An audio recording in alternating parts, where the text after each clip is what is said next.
ஒரு ஏழையாவே இருக்கிறதுக்கும், ஒரு பணக்காரனாவே இருக்கிறதுக்கும் ஒரு முக்கியமான காரணம் வந்து என்னங்க?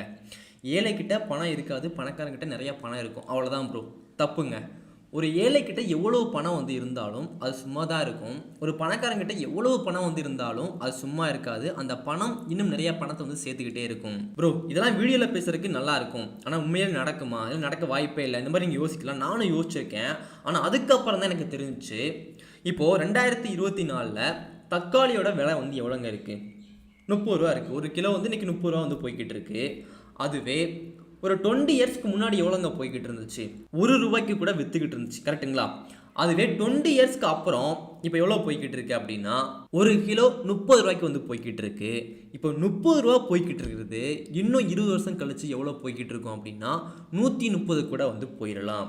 ஒரு தக்காளியோட விலையே இவ்வளோ ஏறுது அப்படின்னா, ஷேர் மார்க்கெட்டில் ஒரு ஸ்டாக்கோட விலை ரூ. 30க்குன்னு வச்சுக்கலாமே. அந்த ரூ. 30 அப்படியே இருக்குமா? இல்லைனா 20 வருஷம் கழிச்சு 130க்கு போகுமா? 130 தான் வந்து போகும். நீங்கள் இப்போவே 2024லேயே 20 இயர்ஸ்க்கு முன்னாடியே அந்த தக்காளியை வந்து வாங்கி வச்சுறீங்க. ரூ. 30 கொடுத்து வந்து வாங்கி வச்சுறீங்க. 20 இயர்ஸ்க்கு அப்புறம் ரூ. 130 வந்து போகும்போது அது விற்கிறீங்க அப்படின்னா எவ்வளோங்க லாபம்? ரூ. 100 வந்து ஒரு கிலோவுக்கு நமக்கு லாபம் வந்து கிடைக்குது. ப்ரோ தக்காளியெல்லாம் நம்ம சேமித்து வைக்க முடியுமா? அழுகி போயிடும். இந்த மாதிரி நீங்கள் கேட்கலாம். ஆனால் ஷேர் மார்க்கெட்டில் ஸ்டாக் வந்து அழுகி போகாது, கரைஞ்சும் போகாது. நீங்கள் இப்போவே வாங்கி வைக்கிறீங்க அப்படின்னா 20 வருஷம் கழிச்சு அது விலையும் ஏறி இருக்கும். நீங்கள் விற்கும் போது நல்ல லாபமும் கொடுத்துருக்கும். ஒரு பணக்காரன் பண்ணுறது வந்து அதை அப்படியே வந்து சேர்த்து வந்து வைக்காமல் எஸ்ஐபி மாதிரி மியூச்சுவல் ஃபண்டில் வந்து எஸ்ஐபி போடுறது, ட்ரேடிங் வந்து பண்ணுறது, லேண்டு வந்து வாங்குறது, கோல்டு வந்து வாங்குறது, இந்த மாதிரி இன்வெஸ்டிங் அவன் பண்ணிகிட்டே இருக்கிறனால தான் பணக்காரனாகவே இருக்கிறான், ஏழை வந்து ஏழையாகவே இருக்கிறான். ஸோ இப்போ முடிவு பண்ணிக்கோங்க, இன்னொரு 20 இயர்ஸ்க்கு அப்புறம் உங்கள் கையில் வந்து இந்த 5000 போடுறீங்க இல்லையா, அது 12 லட்ச ரூபாயா இருக்கணுமா இல்லை 50 லட்சமாக மாறணுமா அப்படிங்கிறத நீங்கள் முடிவு பண்ணிக்கோங்க. இது உங்கள் குழந்தைக்கு வந்து சொத்து சேர்க்குற மாதிரி இருக்கலாம், உங்கள் ஃப்யூச்சருக்கு வந்து நிறைய ஹெல்ப் பண்ணலாம். ஸோ எப்படி முதலீடு வந்து பண்ணுறது, இதை பற்றி நம்ம ஃபுல்லாக வந்து பார்க்கலாங்க. நம்ம எஸ்ஐபி பற்றி ஃபுல்லாக பார்க்குறதுக்கு முன்னாடி ஷேர் மார்க்கெட்டின் ஆசான் இதில் வந்து பார்க்குறீங்க அப்படின்னா 50வது பக்கத்தில் 44வது பக்கத்தில் புத்திசாலி மீனவரின் முதலீடு நான் வீடியோவில் வந்து காமிக்கிறேன். அந்த மாதிரி டாபிக் வந்து இருக்குங்க. அதில் ஒரு இளைஞன் வந்து ஷேர் மார்க்கெட் லாஸ் பண்ணி ஒரு குளக்கரை வழியாக வந்து நடந்து போய்கிட்டு இருப்பான். அப்போ அவன் படகுல வந்து போகும்போது படகு வந்து கவுந்து தண்ணியில் வந்து விழுந்துருவான். அவனை வந்து ஒரு மீனவர் வந்து காப்பாற்றுவார். அப்படி காப்பாற்றிட்டு இருக்கும்போது அந்த மீனவர்கிட்ட இருந்த மீன் எல்லாமே குளத்தில் வந்து கொட்டிடும்.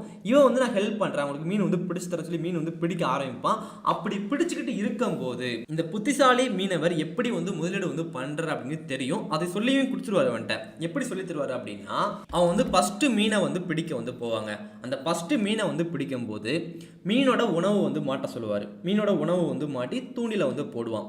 ஒரு மீன் வந்து மாட்டும், ஒரு சின்ன மீன் வந்து மாட்டும். அந்த சின்ன மீன் மாதிரி 2 மீன் வந்து மாட்டும். இப்போ என்ன சொல்றாரு அப்படின்னா, திரும்பியும் அந்த மீனோட உணவு வந்து போட வேணாம், இங்கே பெரிய பெரிய மீன்லாம் வந்து இருக்கு, ஸோ அந்த சின்ன மீனையே போடு அப்படி சொல்லுவார். இப்போ அந்த சின்ன மீனை வந்து போடுவான், அதை விட பெரிய மீன் 2 மாட்டும். இப்போ அதே மாதிரி ஒரு மீன் எடுத்து அந்த பெரிய மீனை மாட்டுவான். அப்படியே வந்து மீன் வந்து பெருசாக கிடச்சிட்டே இருக்கும். 20 கிலோ வரைக்கும் கூட கிடைக்குங்க மீன் அந்த குளத்தில். இந்த மாதிரி வந்து மீன் வந்து பிடிக்கிறாரு இல்லையா, இதே மெத்தடை வந்து அவர் ஷேர் மார்க்கெட்டில் வந்து யூஸ் பண்ணிக்கிட்டு இருப்பார். எப்படி அப்படின்னா, நீங்கள் இந்த புக்கு வந்து வாங்கியிருக்கீங்க அப்படின்னா 50வது பக்கத்தை வந்து எடுத்துக்கோங்க. அந்த 50வது பக்கத்தில் வந்து அந்த பையனோட கையில் வந்து 1,20,000 இருக்குங்க. வருஷத்துக்கு 20% வந்து லாபம் வந்து கொடுக்குது. எனக்குலாம் மந்த்லி வந்து பார்த்தீங்க அப்படின்னா 10%லேருந்து 20% வரைக்கும் லாபம் வந்து பண்ணிக்கிட்டு இருக்கேன். ஆனால் இவனுக்கு வருஷம் ஃபுல்லாக ட்ரேடு பண்ணியே 20% தான் கிடைக்குது.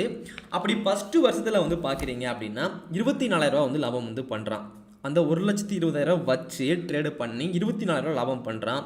அடுத்த வருஷம் என்ன பண்ணுறான் அப்படின்னா, அந்த பணத்தை வந்து செலவு பண்ணாமல் அப்படியே வந்து முதலீடு வந்து பண்ணிக்கிறான். அவனோட கேபிட்டலை வந்து அதிகப்படுத்திக்கிறான். ஸோ 1,44,000 மாறுது. அந்த 1,44,000 28,800 லாபம் வந்து கொடுக்குது.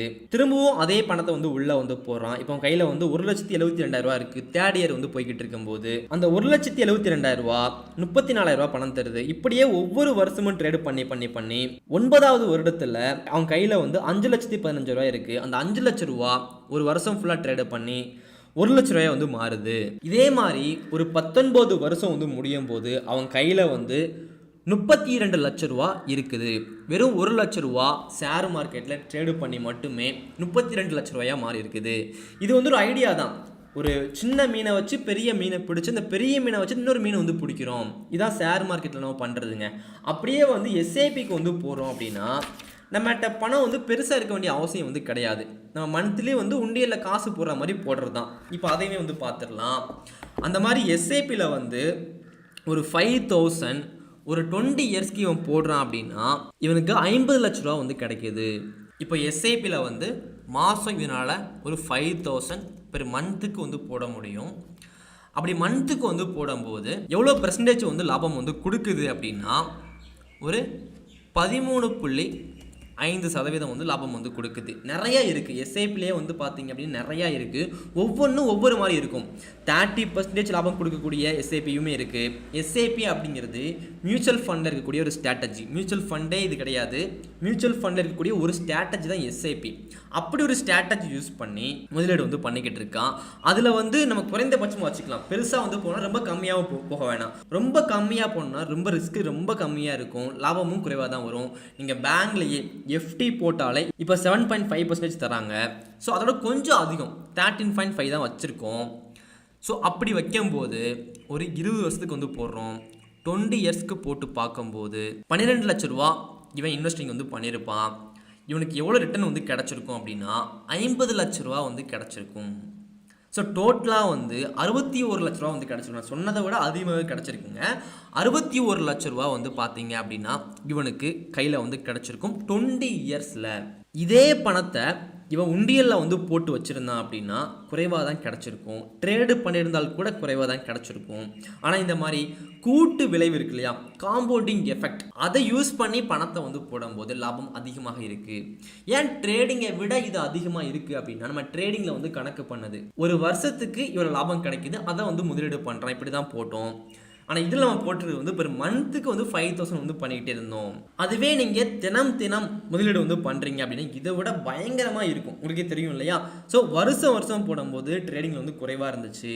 இதே வந்து மந்த் ஆன் மந்த் வந்து எஸ்ஐபியில் வந்து போடும்போது அதிகமாக இருக்குது. சதவீதம் வந்து குறைவாக இருந்தாலும் ஏன் ப்ராஃபிட் வந்து அதிகமாக இருக்குது அப்படின்னா நம்ம மந்த் ஆன் மந்த் வந்து பண்ணுறோம். ஒரு சின்ன அமௌண்ட்டு தான் உங்கள் லைஃப்பை வந்து பெருசாக வந்து மாற்றுதுங்க. அதே மாதிரி இப்போ 12 லட்ச ரூபா அப்படிங்கிறது 20 இயர்ஸ்க்கு அப்புறம் ஒரு 30 lakhs அந்த மாதிரி தான் இருக்க போகுது. ஏன்னா தக்காளியோட விலை வந்து இப்போ 30 ரூபா. அதே 20 இயர்ஸ்க்கு அப்புறம் 130 ரூபா ஆகுது இல்லையா, அதுவே ஆகுது இல்லையா. விலைவாசிகளும் ஏறும், சம்பளமும் ஏறும், எல்லாமே ஏறி இருக்கும். அப்படிங்கும்போது இந்த பணம் கரெக்டாக வந்து இருக்கும். ஆனால் இதோட சேர்த்து ஒரு 20 lakhs எக்ஸ்ட்ரா நமக்கு ப்ராஃபிட் வந்து கொடுத்துருக்கும். நம்ம இந்த மாதிரி தான் பார்க்கணுங்க.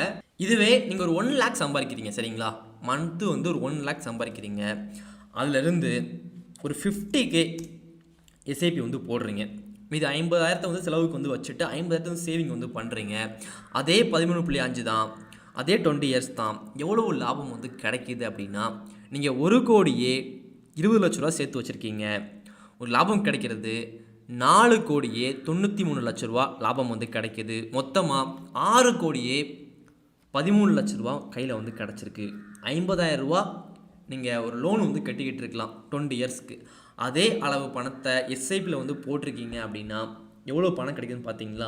ஸோ இந்தளவுக்கு போட முடியாட்டு பரவாயில்ல, இதுக்கு பாதியாச்சும் போட பாருங்கள். 1 lakh சம்பாதிக்கிறவங்க, மாதம் 15,000 இது வரை சம்பாதிக்கிறவங்க, மாதம் ஒரு 5,000 போட பாருங்கள். உங்கள் லைஃப்பில் வந்து ஒரு பயங்கரமான சேஞ்ச் வந்து கண்டிப்பாக வந்து இருக்கும். அதே மாதிரி இந்த மாதிரி சேவிங் வந்து நம்ம பண்ணும்போது சேர்த்து வச்சுக்கிட்டே இருப்போம். நம்ம கணக்கே வந்து வச்சுக்காமல் சேர்த்து வச்சுட்டே இருக்கும்போது ஒரு நாள் பார்க்கும்போது, ரொம்ப வருஷம் கழித்து பார்க்கும்போது ஒரு பெரிய பணம் வந்து சேர்ந்துருக்கவும் செய்யும். ஸோ முதலீடு வந்து பண்ணாமல் இருக்காதீங்க. அது எஸ்ஐபியில் இருக்கட்டும், இல்லைனா கோல்டில், லேண்டில், எதில் வேணாலும் பண்ணுங்க. ஆனால் கண்டிப்பாக பண்ணிக்கிட்டே இருங்க. இதை பற்றி தெரியலை ப்ரோ, எனக்கு நம்பிக்கைலாம் இல்லை அப்படின்னா நீங்கள் பேங்க் யூஸ் பண்ணுவீங்களா, அந்த பேங்க்கில் போயிட்டு எஸ்ஐபினா என்ன, எப்படி போடுறது, எவ்வளோ லாபம் தரும், அவங்ககிட்ட கேட்டு பாருங்கள், கண்டிப்பாக சொல்லுவாங்க. நான் ஃபஸ்ட் டைம் இது பார்க்கும்போது எனக்கு இப்படி தான் இருந்துச்சு. இப்படிலாம் இருந்தால் எல்லாருமே பணம் சம்பாதிச்சிருவாங்க இந்த மாதிரி நான் நினச்சேன். ஆனால் இதை பற்றி தெரிஞ்சுக்கும் போது தான் பணக்காரங்க இப்படி தான் சம்பாதிக்கிறாங்க பணத்தை எனக்கு தெரிய வந்துச்சு. ஸோ நீங்களும் நிறைய வந்து தெரிஞ்சுக்கிட்டு அதை வந்து பண்ண பாருங்கள். நிறைய பேர்கிட்ட கேட்டு தெரிஞ்சுக்கிட்டு பண்ணுங்கள். எதுவுமே தெரியாமல் ஒரு எஸ்ஐபியில் வந்து போடுறதுக்கு பதிலாக நல்லா கேட்டுட்டு ரிஸ்க்கு கம்மியாக இருக்கிறதுல அதே நேரத்தில் லாபமும் அதிகமாக கொடுக்கணும், அந்த மாதிரி ஒரு எஸ்ஐபியில் வந்து பணத்தை வந்து போடுங்க. அதே மாதிரி இந்த மாதிரி நிறைய விஷயங்களை ட்ரேடிங்கை பற்றி, இன்வெஸ்டிங் பற்றி, ஸ்விங் ட்ரேடிங் பற்றி நிறைய கற்றுக்கணும்னு ஆசைப்படுறீங்க அப்படின்னா ஷேர் மார்க்கெட்டிங் ஆசான், அதே நேரத்தில் பாகம் 2 ஷேர் மார்க்கெட்டிங் நாற்காலி, இந்த 2 புக்கையுமே படிக்கிறீங்க அப்படின்னா ட்ரேடிங்கை பற்றி கம்ப்ளீட்டாக எல்லாமே கற்றுக்கலாம். ட்ரேடிங் மட்டும் இல்லாமல் உங்கள் லைஃபுக்கு சேவிங்ஸுக்கு, இன்வெஸ்டிங்க்கு, இந்த மாதிரி என்னெல்லாம் தேவையோ எல்லாமே இருக்குங்க. ஸோ டைம் இருந்தால் புக்கு வந்து படித்து பாருங்கள், டைம் வந்து வேஸ்ட் ஆகாது. அடுத்த வீடியோவில் பார்க்கலாம். தேங்க்யூ.